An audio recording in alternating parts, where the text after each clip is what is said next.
Hi everyone, आप सभी का मेरे यूट्यूब चैनल पर स्वागत है। जैसा कि कल से आप लोगों का सेंटअप एग्ज़ाम होने वाला है, इसी कड़ी को आगे बढ़ाते हुए जो सेंटअप एग्ज़ाम में आप लोगों के क्वेश्चन पूछे जाएंगे वही क्वेश्चन आपके लिए लेकर आया हूँ।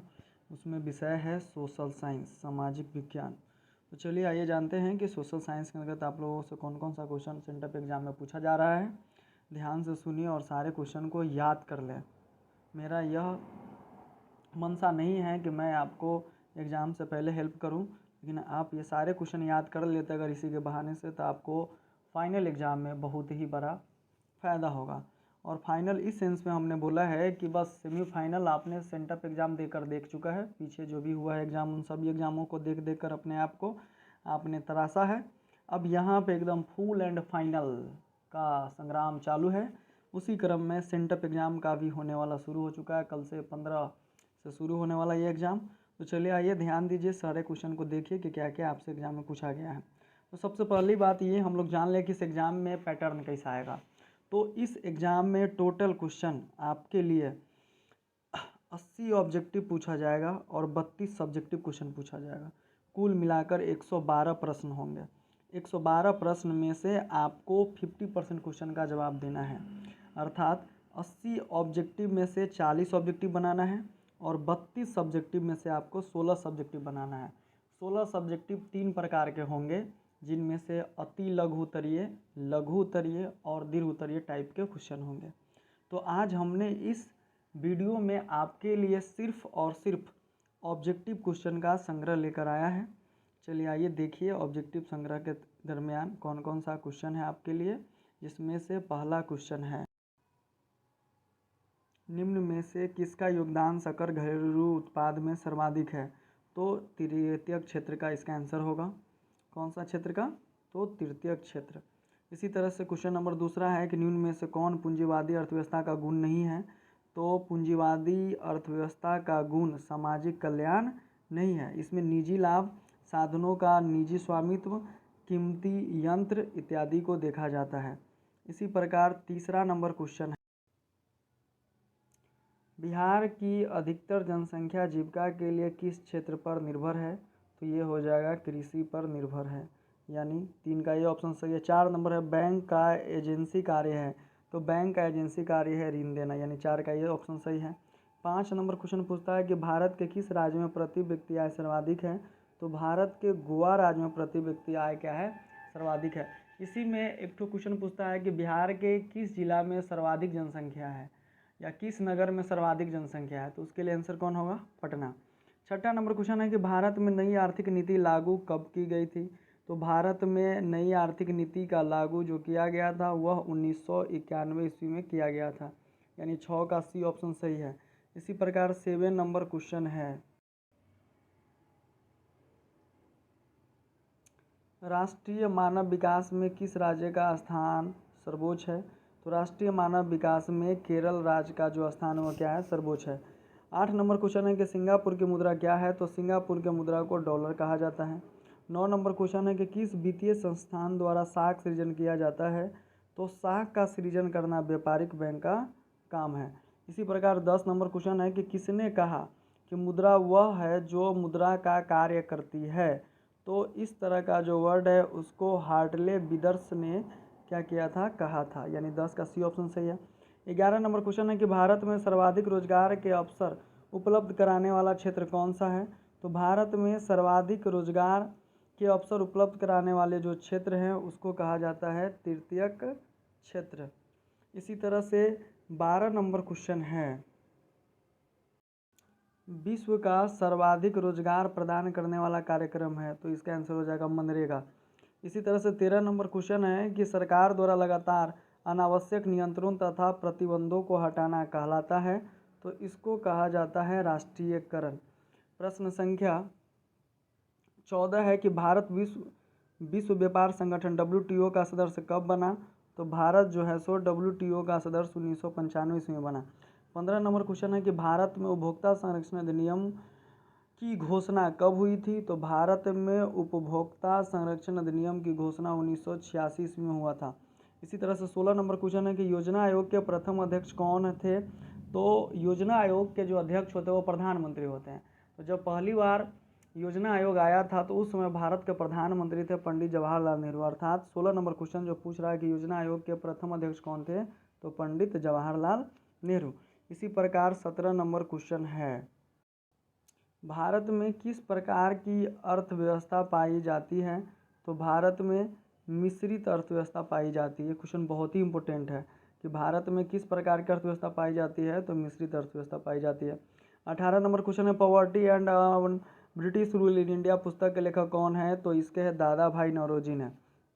19 नंबर क्वेश्चन है कि बंगाल विभाजन कब हुआ था, तो 1905 में। इसी से रिलेट करके क्वेश्चन पूछता है कि मुस्लिम लीग की स्थापना कब हुई थी, तो उसका स्थापना हुआ था 1906 में। 20 नंबर क्वेश्चन है कि मेजनी का संबंध किस संगठन से था, तो मेजनी का संबंध कार्बोनारी संगठन से था, कार्बोनरी संगठन से था। इसी प्रकार 21 नंबर क्वेश्चन है कि यूनान को स्वतंत्रता कब मिली थी, यूनान को स्वतंत्रता की प्राप्ति 1832 में हुआ था। इसी तरह से क्वेश्चन नंबर 22 है, सेडान के युद्ध में किसकी पराजय हुई थी, तो सेडान के युद्ध में फ्रांस का क्या हुआ था, पराजय हुआ था। सेडान के युद्ध में कौन हार गया था, फ्रांस हार गया था। 23 नंबर क्वेश्चन है कि रूस में डूमा का गठन कब हुआ था, तो रूस में डूमा का गठन 1905 में हुआ था। और डूमा जो है वह रूसी सांसद को कहा जाता है। डूमा किसे कहा जाता है, रूसी सांसद को कहा जाता है। और रूस के शासक को क्या कहा जाता है, तो रूस के शासक अर्थात सम्राट को जार कहा जाता है। इसके बाद 24 नंबर क्वेश्चन है कि अप्रैल थीसिस किसने पेश की थी, तो अप्रैल थीसिस को जो है वह लेनिन ने पेश किया था। इसी तरह से 25 नंबर क्वेश्चन है कि विश्व का पहला समाजवादी देश कौन है, तो विश्व का पहला समाजवादी देश के बारे में कहा जाता है कि वह जो समाजवादी देश है वह चीन है। इसी प्रकार से 26 नंबर क्वेश्चन है कि कार्ल मार्क्स का जन्म कहाँ हुआ था, तो कार्ल मार्क्स का जन्म जर्मनी में हुआ था। 27 नंबर क्वेश्चन है कि वियतनाम की राजधानी कहाँ है, तो वियतनाम की राजधानी हनोई है। इसी तरह से 28 नंबर क्वेश्चन है, किस समझौते के तहत वियतनाम को दो भागों उत्तरी वियतनाम और दक्षिणी वियतनाम में बांटा गया था, तो इसका आंसर हो जाएगा जिनेवा समझौता के माध्यम से इसे बांटा गया था। 29 नंबर क्वेश्चन है कि कांग्रेस के किस अधिवेशन में पूर्ण स्वराज की घोषणा की गई थी, तो कांग्रेस के लाहौर अधिवेशन जो 1929 में हुआ था, इसी में पूर्ण स्वराज की मांग की गई थी। 30 नंबर क्वेश्चन है कि धारासान में किनके नेतृत्व में नमक सत्याग्रह हुआ था, तो वो सरोजनी नायडू के नेतृत्व में वो नमक सत्याग्रह हुआ था। 31 नंबर क्वेश्चन है कि ईस्ट इंडिया एसोसिएशन की स्थापना कब हुई, तो ईस्ट इंडिया एसोसिएशन की जो स्थापना है वो 1866 में हुआ था। 32 नंबर क्वेश्चन है कि गदर पार्टी की स्थापना किसने की थी, तो इसके संस्थापक सदस्य में लाला हरदयाल थे। यहाँ पर गुरुदयाल दिया है, तो आप इस ऑप्शन को देखकर टिक नहीं मार दीजिएगा। क्वेश्चन सेटर आपके माइंड से खेलता है, आपको फंसाने के लिए उसे मिलता जुलता शब्द पहले देता है। जैसे इसी सेट के स्टार्टिंग के 3 क्वेश्चन देखिएगा, बहुत ही टफ है।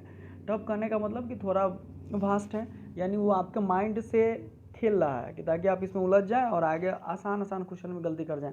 इसी तरह से इसमें पहला ऑप्शन जो दिया गुरदयाल सिंह, गुरदयाल नहीं लाला हरदयाल था, और दूसरा थे शाहीन सिंह भकना, तो इसमें हरदयाल तो दिया नहीं, तो शाहीन सिंह क्या हो जाएगा, यानी सोहन सिंह भकना इसका आंसर हो जाएगा। 32 का सी हो जाएगा। इसी प्रकार 33 number question, Tata iron steel company की स्थापना कब हुई थी, तो टाटा आयरन स्टील कंपनी की स्थापना 1907 में हुआ था। कब हुआ था, तो 1907 में हुआ था। इसी प्रकार से 34 नंबर क्वेश्चन है कि इस स्पिनिंग म्यूल का आविष्कार किसने किया था, तो स्पिनिंग म्यूल का आविष्कार जो है वह जेम्स हारग्रीव्स ने किया था।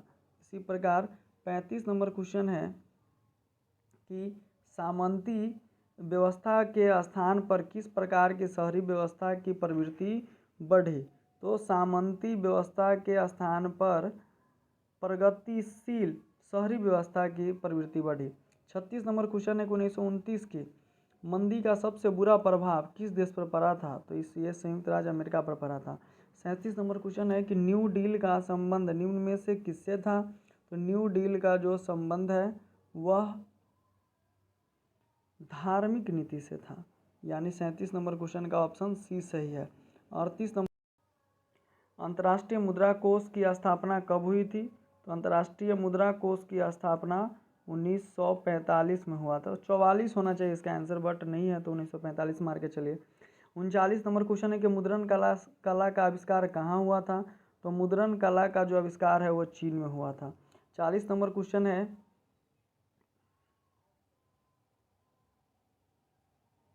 प्रथम पेपर मिल की स्थापना किस देश में हुई थी? तो प्रथम पेपर मिल की स्थापना वो जर्मनी में हुआ था। इसी प्रकार का क्वेश्चन है कि 41 नंबर 95 थीसिस के लेखक कौन है? तो 95 थीसिस के लेखक मार्टिन लूथर किंग था। 42 नंबर क्वेश्चन है कि संवाद कौमुदी किस भाषा का समाचार पत्र है? तो संवाद कौमुदी जो है वह बांग्ला भाषा का समाचार पत्र था। इसी प्रकार से 43 नंबर क्वेश्चन है।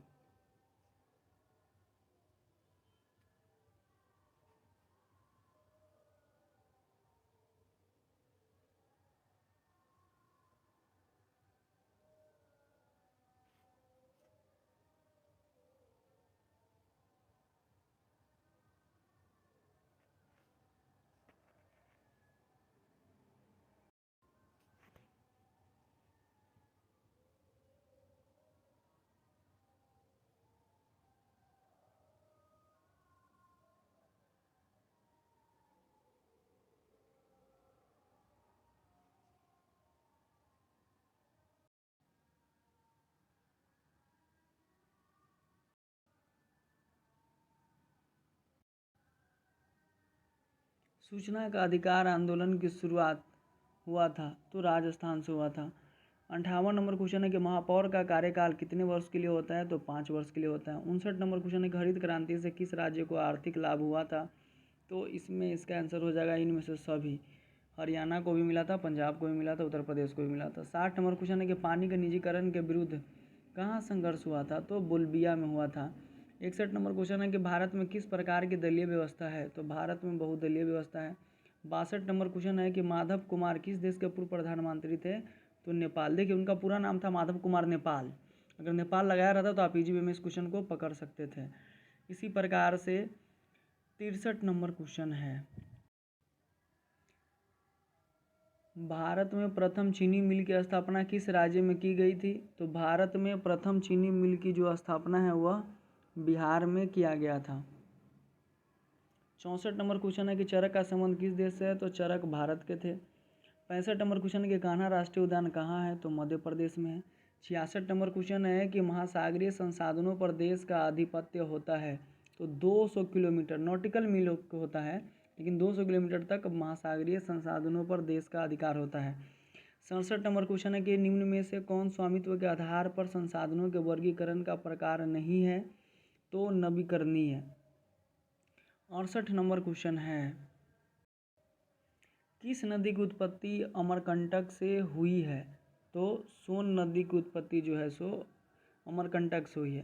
69 नंबर क्वेश्चन पूछता है कि बिहार में कितना प्रतिशत कृषि क्षेत्र है? तो बिहार में 60% कृषि क्षेत्र है। 70 नंबर क्वेश्चन है कि श्वेत क्रांति संबंधित है? तो श्वेत मतलब उजला, दूध से संबंधित है। रबर की खेती के लिए कैसी जलवायु चाहिए?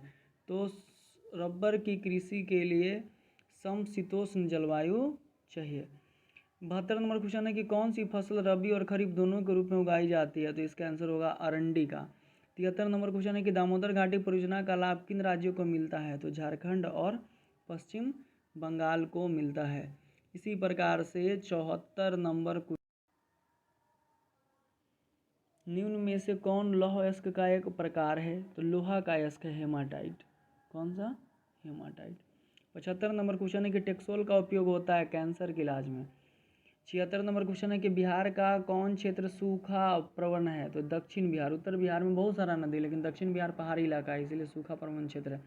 77 नंबर क्वेश्चन है कि भूकंप केंद्र के ऊर्ध्वाधर पृथ्वी सतह पर स्थित केंद्र को कहते हैं? तो अधिकेंद्र कहते हैं उसको हम लोग। 78 नंबर क्वेश्चन में से किसे सर्वाधिक खतरनाक सुखाड़ माना जाता है? तो मौसमी सुखाड़ को सर्वाधिक खतरनाक सुखाड़ माना जाता है। 79 नंबर क्वेश्चन है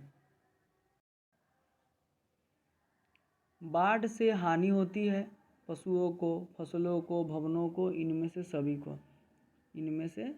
80 नंबर क्वेश्चन इनमें से कौन प्राकृतिक आपदा है? तो प्राकृतिक यानी भगवान जी के द्वारा लाए जाने वाला आपदा कौन है? तो सुनामी है। सांप्रदायिक दंगे लोग सब कराता है, ये सारा चीज़ है।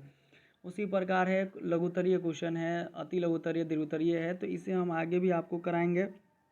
आप लोगों से इतने उम्मीद हम करते हैं, आशा करते हैं कि आप लोग हमारे वीडियो को पूरा देखते हैं और अन्य अपने व्हाट्सएप ग्रुप में भी अपने दोस्तों को भी शेयर करते हैं। वीडियो देखने के लिए बहुत बहुत धन्यवाद।